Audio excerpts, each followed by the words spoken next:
Hi, this is Thomas with Believe in Run. This is Meaghan with Believe in Run. We're going to give you our first impression of the New Balance Pacer V2. All right, so what is this shoe supposed to be for? This is like your, well, so it kind of has two purposes, I think. Initially, we thought of it more as like your fast training shoe, your tempo shoe, but I really feel like this is now more of a racer. Do you remember when they had this Pacer out? Yeah. What do you think of this Pacer? I've never liked the Pacer from New Balance. It's never been a shoe that I'm like, let me lace that up for anything. And I have to say, I've now done a race and a workout in this shoe, as you can kind of tell from the looks of it, and I love it. Yeah, the original Pacer with, I don't know, it was funky. It was supposed to be one thing. It kind of didn't really work out the way it was intended for me. The upper was sloppy. The foam wasn't like a race day foam.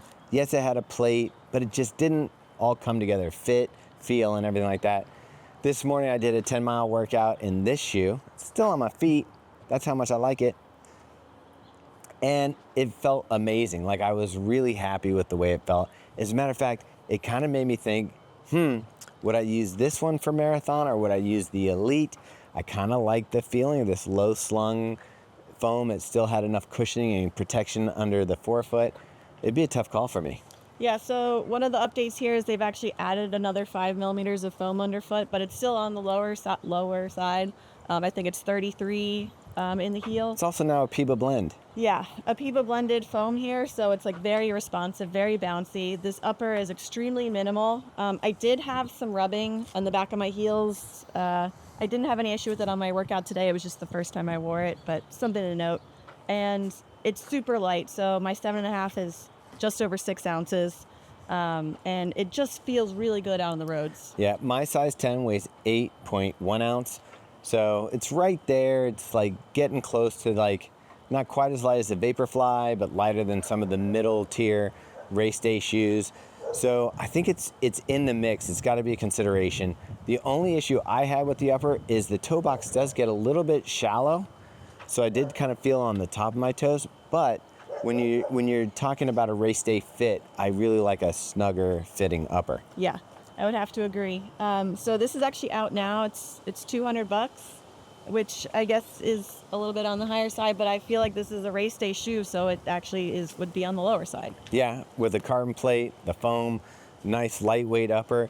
The other thing that's kind of interesting is it still has that like shallow tongue. Yeah. Like, so people who want that lace protection, I think it covers it, but you can kind of see there's not a lot of space over the top of the tongue where I tie my shoes. Yeah.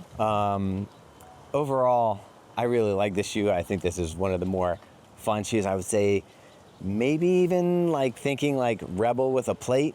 Yeah. I don't know. Yeah, for sure. And I mean, 10 out of 10 for this colorway, New Balance. Yeah, 10 out of 10. Tiffany's blue. And I mean, can Emily Sisson be wrong? She's going to the Olympics, so probably not. Yeah. All right. I think this is her shoe, isn't it? Yeah. Yeah.